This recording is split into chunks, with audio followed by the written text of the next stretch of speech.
पूज्य श्री के चरणों में मेरा सादर प्रणाम।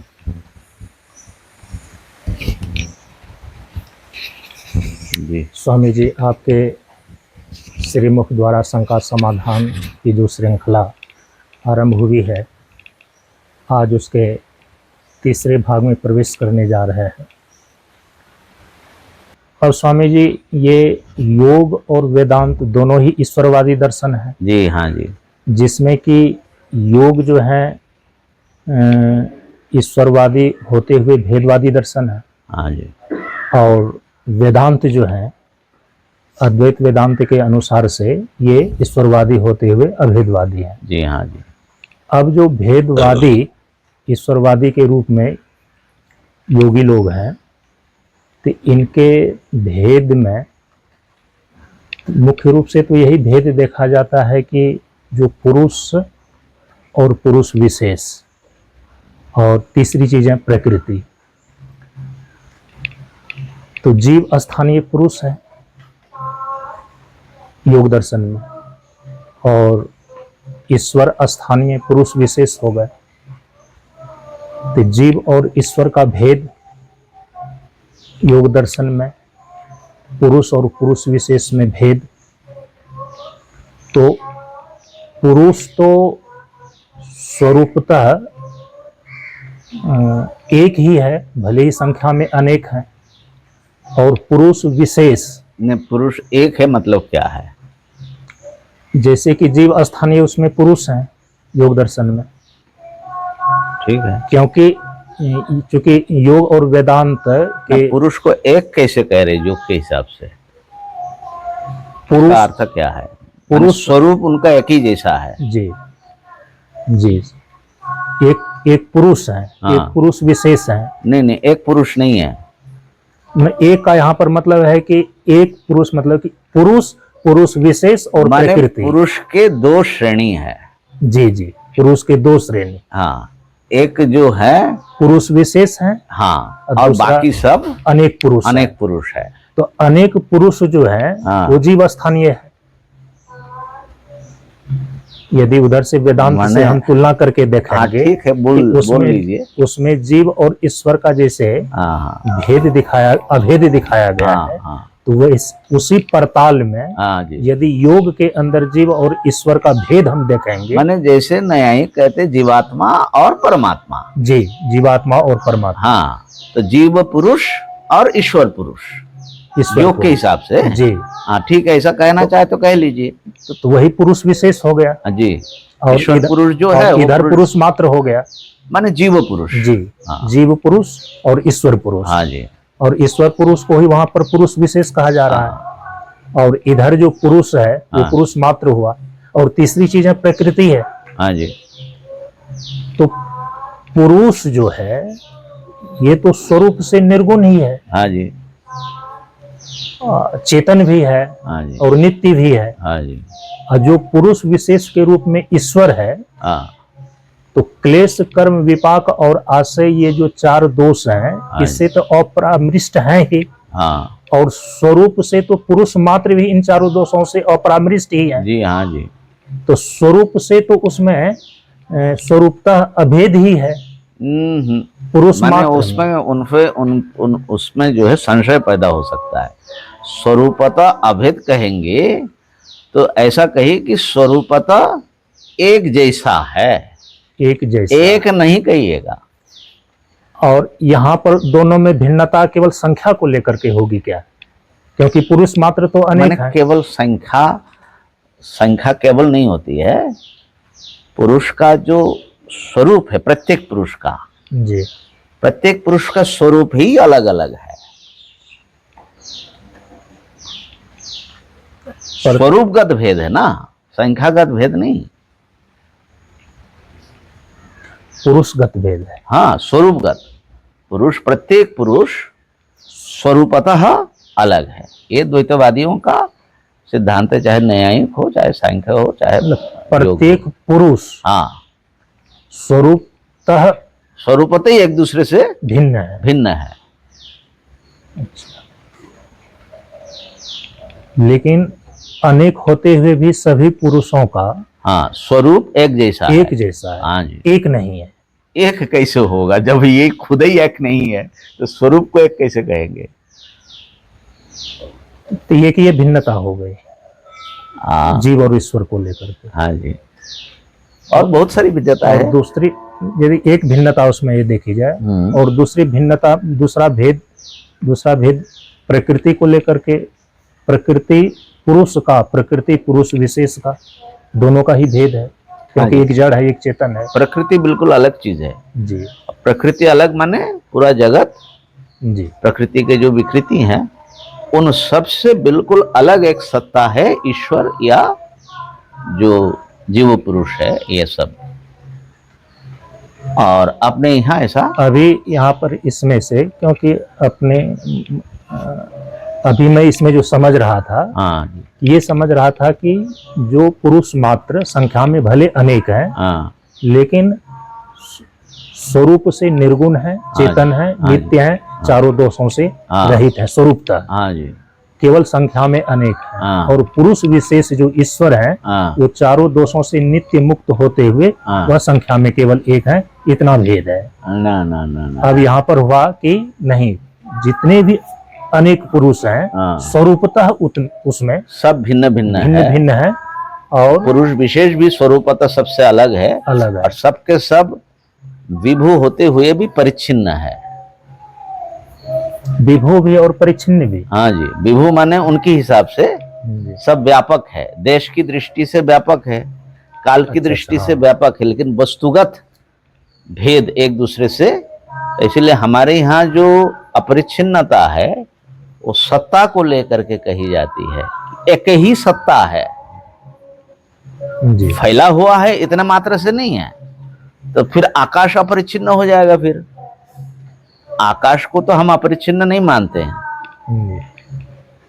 जी, नहीं। व्यापक होते हुए भी आकाश तो परिच्छिन्न है ना, क्योंकि आकाश से भिन्न पृथ्वी, जल, तेज, वायु की सत्ता है। आकाश की ही खाली सत्ता है ऐसा तो नहीं है।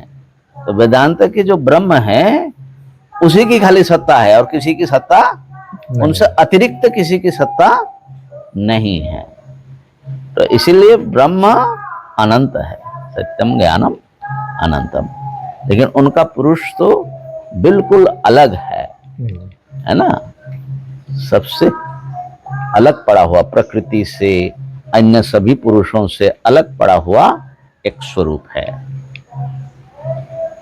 अब योग और वेदांत में जो ईश्वर की भिन्नता है, जी जी, उस पर थोड़ा प्रकाश। हाँ, उसमें बहुत माने समझ में आने पर एकदम आसमान और जमीन भी नहीं, एकदम पाताल का फर्क है। कैसे हैं देखिए, पहले योग का जो है विचार कर ले।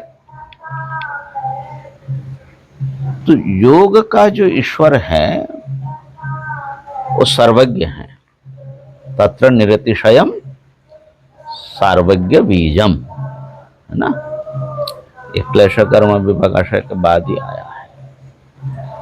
और वो जगत गुरु है, सबका गुरु है। सब पूर्वेशम अपि गुरु कालेन अनवच्छेदात्। क्या योग का ईश्वर जगत करता है?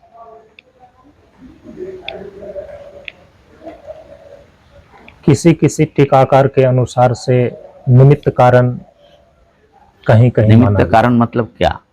कर्ता पूछ रहा हूं। सीधे तो जगत कर्ता नहीं बनते योग के ईश्वर। माने जैसे घाट को बनाता हुआ कुंभकार कर्ता होते हैं, ठीक है ना, वो रचयिता है ना, माने एक उपादान कारण है, एक जो है कर्ता रूप निमित्त कारण है। ठीक है। तो जैसे न्यायिक मानते हैं कि परमाणुओं को जोड़ जोड़ करके ईश्वर जगत कर्ता होते हैं, जैसे हम मानते हैं कि ईश्वर संकल्प आदि करके ये जगत की रचना करते हैं। तो क्या ईश्वर, योग के ईश्वर सृष्टा है क्या? सृष्टिकर्ता है कि नहीं है? हाँ, वहाँ न्याय और वैशेषिक में चूंकि जितने भी परमाणु हैं निरवयव हैं, और जो निरवयव हैं उनका आपस में जो है संयोग कैसे बनेगा, क्योंकि दो निरवयव पदार्थ में तो संयोग बनते नहीं नहीं, है। वो कारण क्या है वो नहीं, हम खाली पूछ रहे हैं कि क्या योग में जगत कर्ता ईश्वर को माना है? तो वहां पर जो है इसीलिए दो निरवयव परमाणुओं को संगठित करने के लिए वहां ईश्वर को माना गया कि ईश्वर के संकल्प से, उनकी इच्छा से जो दो निरवयव परमाणु हैं वो आपस में संगठित हो जाए। ठीक है, माने उनका ईश्वर कुछ करते हैं जी, जगत की रचना में उनका व्यापार है। क्या यहाँ पर नैयायिकों की तरह है। हाँ, योगियों- नैयायिकों की तरह या किसी भी तरह, जी, किसी भी तरह जगत रचना में ईश्वर की कोई भूमिका है सीधे तो योग के कोई अनुसार? जी नहीं। योग में तो ईश्वर का जो सबसे पहला सूत्र उसमें लिखा गया, तो उसके अनुसार तो केवल समाधि लाभ लेने के लिए, हाँ, गुरु है वही जी, समाधि लाभ लेने के लिए उनकी धारणा माने के लिए उपदेष्टा है, जी, वो जगत गुरु हैं और सबको ज्ञान के मार्ग पर, योग के मार्ग पर लाते हैं, उनका अनुग्रह करते हैं, वो बात तो है। गुरु के रूप में ईश्वर को माना उन्होंने, लेकिन हमारा प्रश्न है कि क्या वो सृष्टा है, इस जगत के रचयिता हैं क्या? तो बिल्कुल नहीं है। क्यों? क्योंकि प्रकृति स्वतंत्र है उनका, जी, वो जड़ होते हुए भी स्वयं ही परिणमित हो रही है। परिणमित होती है इस पूरे जगत के रूप में। लेकिन आचार्य विज्ञान भिक्षुक जी ने जी, सांख्य कारिका पर भी शायद उन्होंने कुछ अपना सांख्य सूत्र पर शायद, सांख्य सूत्र पर, हाँ। जी, ये प्रवचन, सांख्य प्रवचन, हाँ सांख्य प्रवचन नामक उनका ग्रंथ है। हाँ जी, तो उसमें से उन्होंने शायद चेतन की सन्निधि से प्रकृति में परिणमन होता है ऐसा माना। मैंने सूत्र से और कारिका से तो कोई उसमें समर्थन नहीं है। नहीं, वो वेदांत, मैंने कहा कि हमारे वेदांत का जो संस्कार है कि माया में ईश्वर का चिदाभास माने जी, जी। चैतन्य का आभास पड़ता है, उससे वो प्रेरित होकर के तो ऐसा मान रहे, लेकिन उनके वहाँ बहुत स्पष्ट नहीं, बल्कि योग सूत्र में है निमित्तम अप्रयोजकम वर्ण भेदस्तु ततः क्षेत्रिकवत, एक सूत्र है, ये सब शायद चौथे में है, ये थोड़ा ध्यान कम दिया कैवल्यपाद में। कैवल्यपाद में ये सब ध्यान कम दिया जाता है।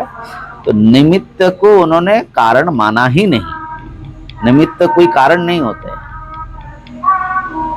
क्यों? कहा कि तो निमित्त क्या करता है? बोले निमित्त खाली आवरण भंग करता है। माने जैसे कोई किसान अपने खेत में जल ले जाना चाहे तो क्या वो जल ले जाता है? केवल बांध को खोल देता है। केवल बांध को खोलता है, जल स्वतः उसमें जाता है। तो खेत में जल के जाने से किसान की कोई भूमिका नहीं है, जो जल को रुका हुआ था उसके आवरण को वो अपसारित करता है। जी, ठीक है ना? तो ऐसे ही एक तो निमित्त को कारण नहीं माना उन लोगों ने, प्रकृति स्वयं। अच्छा, यहाँ पर जो है दूसरी बात है कि प्रकृति का आवरण प्रकृति ही भंग करती है योग में, जो माने सांख्य योग में। सांख्य, क्यों? रज से तम का आवरण हटता है तो सत्व जो है परिणमित होता है, या दूसरा चीज जो है जो उसको रोके रखता है। तो रोकने की और उसके उसमें प्रवृत्त करने की वो सारे प्रकृति के भीतर वो सिस्टम है। ठीक है ना? तो ईश्वर साक्षी रूप में है, अगर ऐसा मान भी लेते हैं, यद्यपि योग के हिसाब से भी वो ठीक से बैठता नहीं है। क्यों? हमारे यहाँ जैसे जब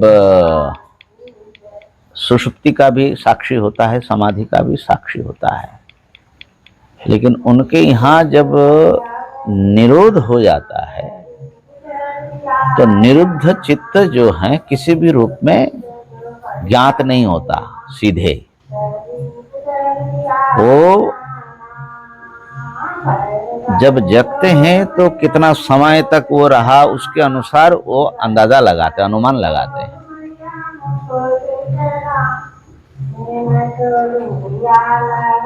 तो मुख्य चीज जो हम कहना चाह रहे हैं, प्रकृति स्वयं ही प्रवृत्त होती है, उसमें पुरुष की और विशेष पुरुष की कोई विशेष भूमिका नहीं है। लेकिन पुरुष के बिना प्रकृति प्रवृत्त नहीं होती। क्यों? पुरुषार्थ प्रवृत्ति है। प्रकृति जड़ होने से उसका स्वयं का कोई पर्पस नहीं होता है। तो जगत में जो उद्देश्य पूर्णता है वो पुरुष के कारण है, अर्थात कोई अनुभव करने वाला होगा तभी बाकी सब काम आगे बढ़ सकता है। तो इसलिए पुरुष की मुक्ति के लिए, पुरुष के भोग के लिए तो वो बांधती है, पुरुष की मुक्ति के लिए वो तद अनुकूल प्रवृत्त होती है और मुक्त कर देती है। ठीक है ना? तो पुरुष यहाँ पर निष्क्रिय दृष्टा के रूप में किसी भी प्रकार के कर्तृत्व न रखते हुए, किसी भी प्रकार का वो जो है इन्वॉल्व ना होते हुए यहाँ पर रहता है। और जो पुरुष की लिए जो प्रवृत्त होता है वो भी किसी एक पुरुष की बात नहीं है, माने पुरुष विशेष के लिए प्रवृत्त नहीं होती है, सभी पुरुषों के लिए वो काम करती है। प्रकृति सामान्य है, सबके लिए काम करती है। ठीक है ना? तो इसलिए यहाँ वेदांत के ईश्वर से किसी भी प्रकार से आप मिला नहीं सकते हैं।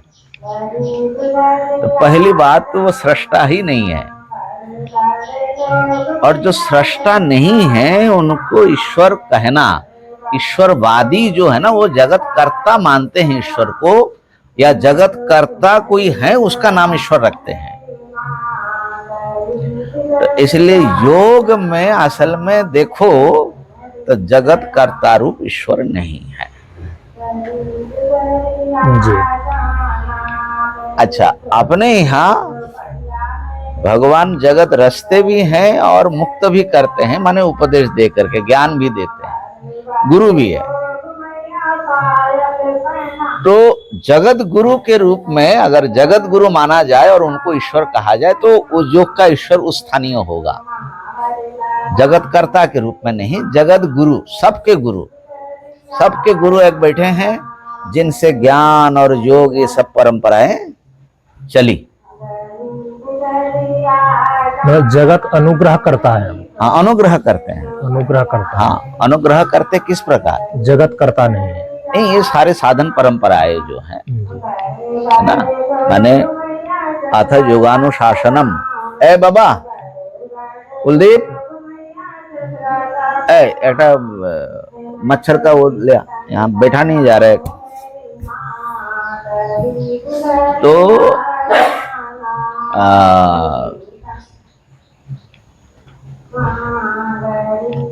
जगत, ये जो अथ योगानुशासनम है ना जी, तो अथ शब्द में ये बता रहे हैं कि वो तो आरंभार्थ है, लेकिन योगानुशासन, ऋषि पतंजलि कह रहे हैं कि हम योग शास्त्र अनुशासन जो परंपरा से चली आ रही है उसको वो लिपिबद्ध कर रहे हैं। जी।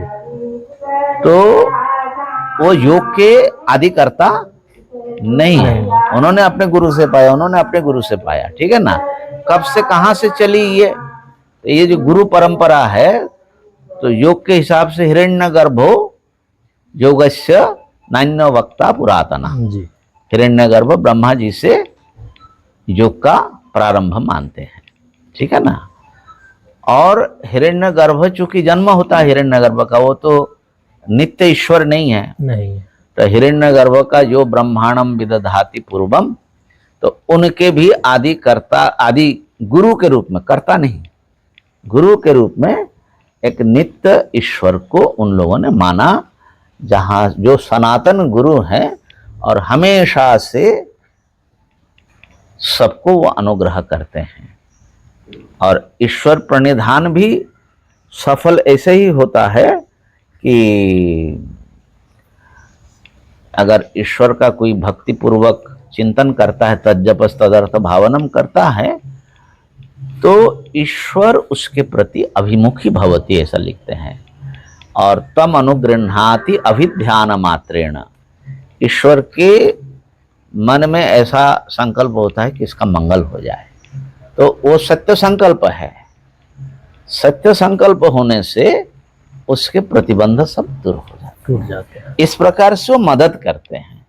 लेकिन वो जगत सृष्टा नहीं है, जगत सृष्टा नहीं है, जगत नियंता नहीं है, और जगत संहर्ता नहीं है। ये जो जन्मादेश से जत जो आपका ईश्वर है ना, वो नहीं है, वो है नहीं है। तो ये तो सबसे बड़ा अंतर हुआ। यद्यपि ऐसा मालूम पड़ेगा कि सर्वज्ञ भी है, सर्वशक्तिमान भी है। सर्वशक्तिमान इस अर्थ में क्योंकि ईश्वर में सभी सिद्धियां निरंकुश रहती हैं, योग के हिसाब से भी, है ना। तो इसलिए प्रकृति के व्यापार को पलटने में या अपने हिसाब से वो कुछ करना चाहे तो प्रकृति उनके अनुसार चलती है, लेकिन वो उनके कोई विशिष्ट संकल्प के अधीन है। लेकिन बाकी काम तो सब प्रकृति करती रहती है। तो इसलिए ईश्वर भले ही सर्वज्ञ हो, सर्वशक्तिमान हो, लेकिन वो जगत कर्ता माने जगत सृष्टा, जगत पालयिता या जगत संहर्ता या जगत का नियमन करता, ये सब नहीं है। और सर्वात्मक नहीं है। वेदांत में ईश्वरी सब कुछ बने हुए हैं, चाहे जीव हो चाहे जगत हो, सब कुछ ईश्वर ही बना हुआ है हमारे यहाँ, है कि नहीं। सर्वात्मा है ना वो, सर्वात्मा। हाँ, प्रत्येक पदार्थ के रूप में भी वो अधिष्ठान सत्ता ही चमक रहा है। तो इसीलिए वो ईश्वर, उनके ईश्वर सर्वात्मा नहीं है, परिच्छिन्न ईश्वर है। समष्टि पुरुष नहीं है। बस इसीलिए मैंने कहा था कि समष्टि पुरुष नहीं है। जी ठीक है स्वामी जी, फिर इस चर्चा को जी जी जी हाँ जी, ठीक है ठीक है। ओम नमो नारायण। ओम पूर्णमदः पूर्णमिदं पूर्णात् पूर्णमुदच्यते पूर्णस्य पूर्णमादाय पूर्णमेवावशिष्यते। ओम शांति शांति शांति। ओम ब्रह्मार्पणमस्तु।